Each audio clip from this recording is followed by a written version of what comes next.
think I'm good to go. Wait a minute, something doesn't feel right. I think I'm missing something. Got it. There it is. Let's jump into this critique.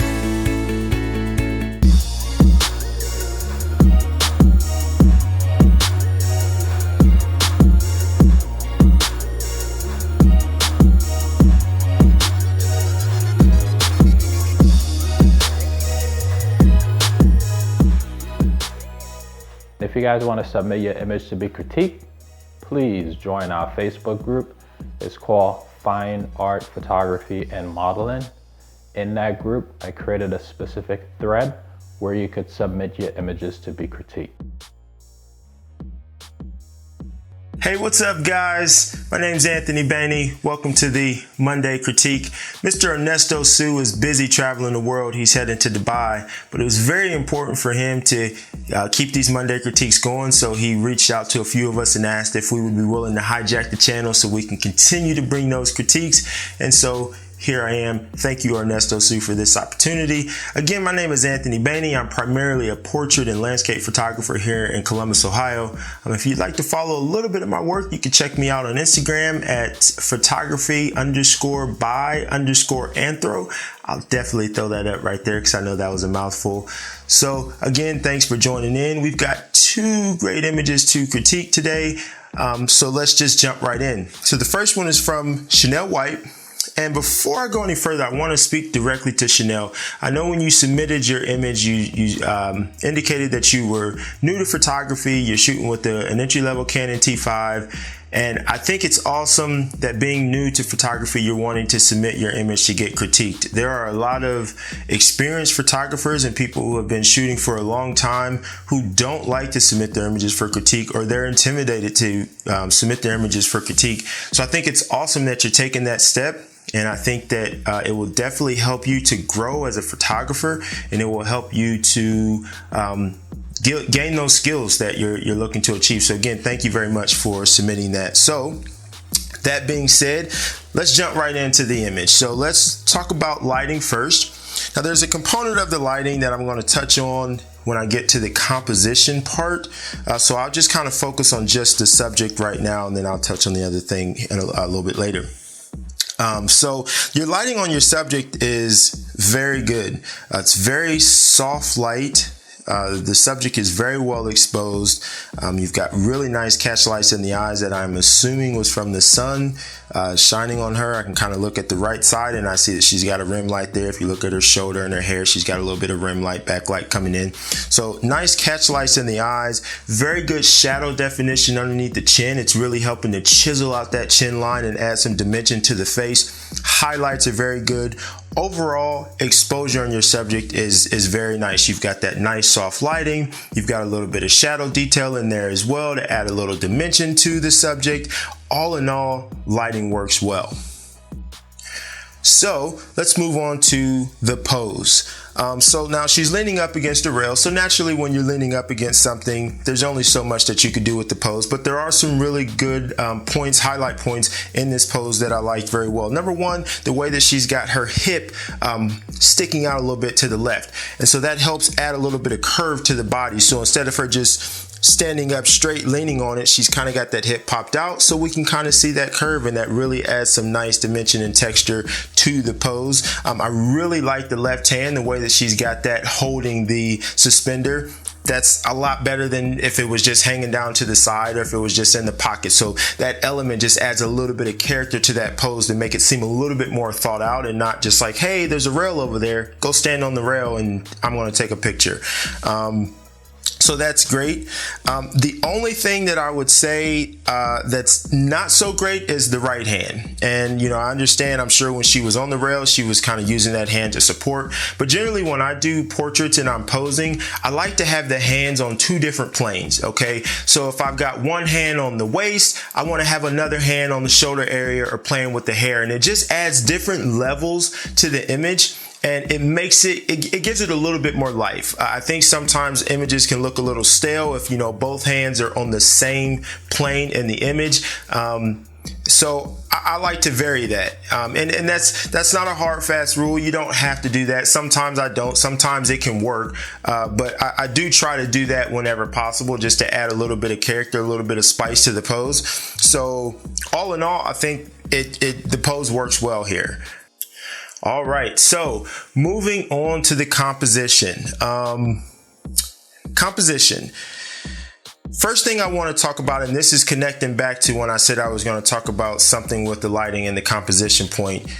When you look at this image, you'll notice that half of your image is very overexposed. Okay, and I am assuming that that was done to get the exposure on your subject where it needed to be. And again, that exposure is great. Now, for me, in the way that I shoot, in the way that I think, my philosophy is there's nothing wrong with blowing out your background. However, when you do that, you really have to make sure that every other component of your image is on point. If you don't, then it just kind of looks like this blown out, unintentional image, and it doesn't look that good. So in this particular case, half of your image is blown out, and that really draws the viewer to that, and it takes it away from the subject. And I'm sure that's not quite what you were going for. So when we look at that, we can see that there's a bridge there. And so we know if there's a bridge, we can kind of tell that there's water underneath it, and there's the sky. All of these components are white. So there's no detail, and a lot of it is completely blown out. There's no detail whatsoever. So there's nothing to even recover. So sometimes when you're in that situation where you have to blow out your background to expose for your subject, then that should dictate, I shouldn't say it should, keep that in mind so that when you're posing, you can pose your subject in a way that you can eliminate as much of that overexposed, blown out background as possible. So in this particular image, you have a square crop, which if you would have placed her right hand a little different, so if you would have brought that right hand up here somewhere, that would have allowed you to shoot vertical, and you could have came in nice and tight, and that would have eliminated a lot of that blown out background that's detracting from what you have here. What you also could have done was, now ideally what you would want to do is use a flash, and you could then expose for your background, and then use your flash to light and expose for your subject. And then that would allow you to get all of the detail in the sky, the detail in the water, while also keeping that great exposure on your subject. Or if you didn't have a flash, you could also use a reflector. If you don't have a flash, I would definitely highly recommend you at least get a reflector if you don't have one. That will serve you very well. And when you look at, again, that rim light on her right side, that definitely lets me know if we've got the sun coming in this way, you can put that reflector right there, and it's going to reflect that sun right there and bounce that light back in the face. And then that would allow you to bring the exposure down on the background a bit, so that then it wouldn't have been so overexposed. So it's just something to keep in mind. It's okay to blow things out. Again, you always want to make sure that the exposure on whatever it is you want the viewer to look at is where it needs to be. And so if you have to blow things out, that's cool. Just keep in mind when you're doing your posing and how you're framing it, try not to put a lot of that overexposed background in there unless it helps your image. In this particular case, it really doesn't do much. I mean, if you look at her right arm, you'll notice that we've got some light spill, so we're losing a bit of her arm there. So in this particular case, it doesn't help. So just keep that in mind in the future and go from there. Okay, and then the last thing that I just wanted to touch on is your post-production. The one thing that I noticed right away with this image is that there's really no contrast. And I think if you would have had some contrast, now granted you've got the blown out background, but I think adding some contrast would have better helped to define your subject, and I think it really would have made it pop a little bit more. So, and I'm not exactly sure what post you did. I know you're new to photography, so maybe you don't have Lightroom or Photoshop or Capture One or any of those software. So I'm not exactly sure what you did to this image, but I think it really could have benefited from some more contrast. So in the future, just kind of look at that. And you also could have tried to pull down those highlights in post. Again, most of these are blown out, but you could have tried to bring those highlights down to recover a little bit of detail that was there. So that's also something that you could have done. But all in all, decent job. So let's go to the ratings. So on the lighting, I give this image a 3. On the pose, I give this image a 3. On the composition, I give this image a 2. And on the post-production, I give this image a 2 for an overall rating of 2.5. Again, Chanel, thank you very much for submitting that. And I hope that this critique is helpful and you can use this in your future shots that you take.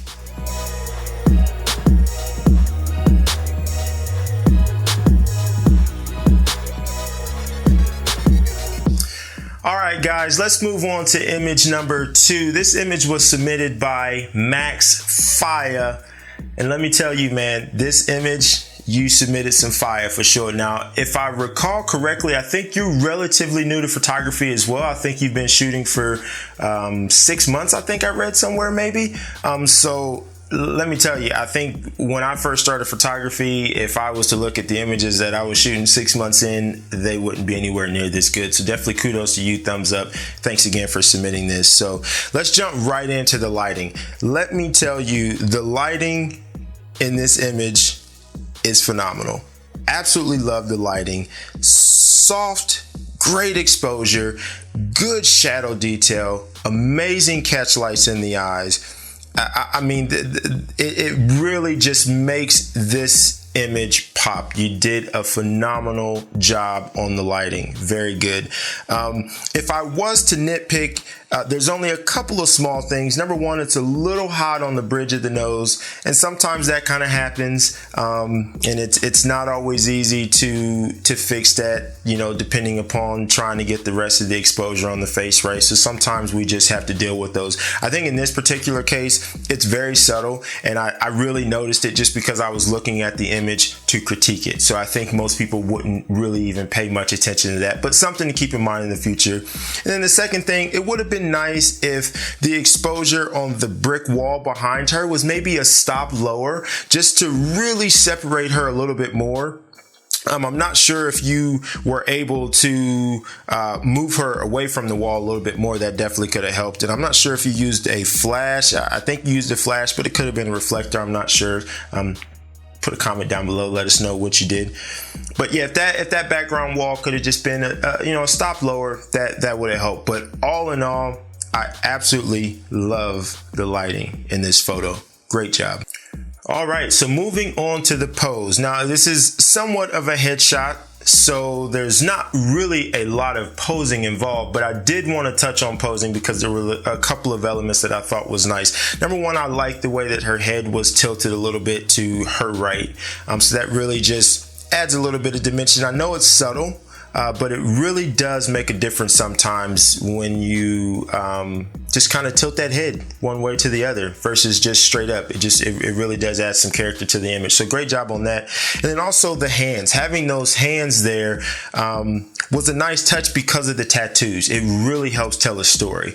Generally, at least here in America, it's not often that you see a young lady with a lot of face tattoos. And so when you see that, but then when you see the hands, it really helps tell that story that it's like, you know what, she's probably got tattoos all over the place. So it really kind of helped tie in when we see this young lady with tattoos on her face that, you know, she's probably a walking canvas. So I think in this particular instance that really works. So all in all, I think the posing was good. All right, so moving on to the composition.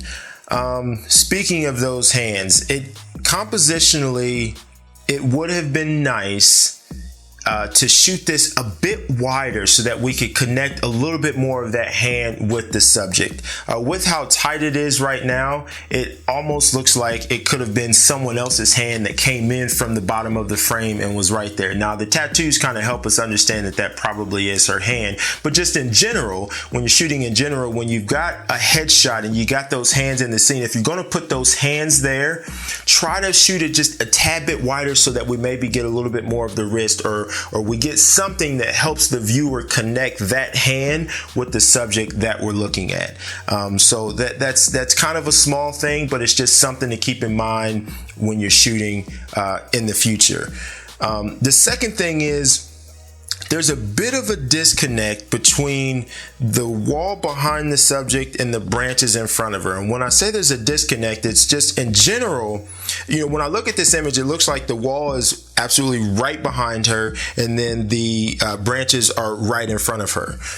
So when I look at that, the first thing that I'm asking myself is, where is she to where there is a brick wall and then there's immediately branches not very far from that brick wall? That's not something that you commonly see. So I don't know if this was a staged photo or if it really was like that where you are. But it causes a bit of a disconnect. It would have been nice to, again, have seen her a little bit further away from the wall so that we could have seen some separation there. And then it kind of would have made a little bit more sense. But that's also a very minor thing. I think those branches really do add great dynamic and great texture to this image, and I would take that over the critique that I just gave any day. And then lastly, a very, very, very minor thing, and again, this is likely just because I'm critiquing the image, so you really do look at it with that eye. Your lines are slightly off, and that's something that's can easily be fixed in post. So generally, anytime where you've got something where you've got some bold or recognizable lines, you want to make sure those lines are straight. But other than that, again, I absolutely love this image. Compositionally, I think you did a great job. Okay, and last but not least, post-production. Love the warm tones in this image, and I'm not sure if those tones are true to how it was or if you warmed them up in post, but love the warm tones in this image. I think it could have benefited from just a slight bump up in contrast or maybe even clarity if you use Lightroom or Photoshop or one of those things, just to make it pop just a little bit more. But that's really just kind of nitpicking a little bit. I really think it's great. And then, you could have possibly used a graduated filter to just bring down the exposure on that brick wall a little bit. But again, that's my taste. If you like how it is, that's perfectly fine too. Just kind of giving you my flavor on that. So all in all, I think you did a good job on the post-production as well. All right, so moving on to the rating. For this image, for lighting, I give it a 4. For the pose, I give it a 3. For the composition, I give it a 3. And for post-production, I also give it a 3 for an overall rating of 3.25. Max, awesome image. I absolutely love this image. Please keep shooting, keep getting better. You are going to have some phenomenal pictures in the future. That is it. Thank you very much for watching this video, guys. If you enjoyed it, hit that thumbs up button. Share this video with your friends and family. And please put some feedback down below and let me know what you think about this video. And guys, if you got this far in the video, you must be enjoying this content and you must be enjoying this channel. So go ahead, hit that subscribe button, and I'll see you next Monday.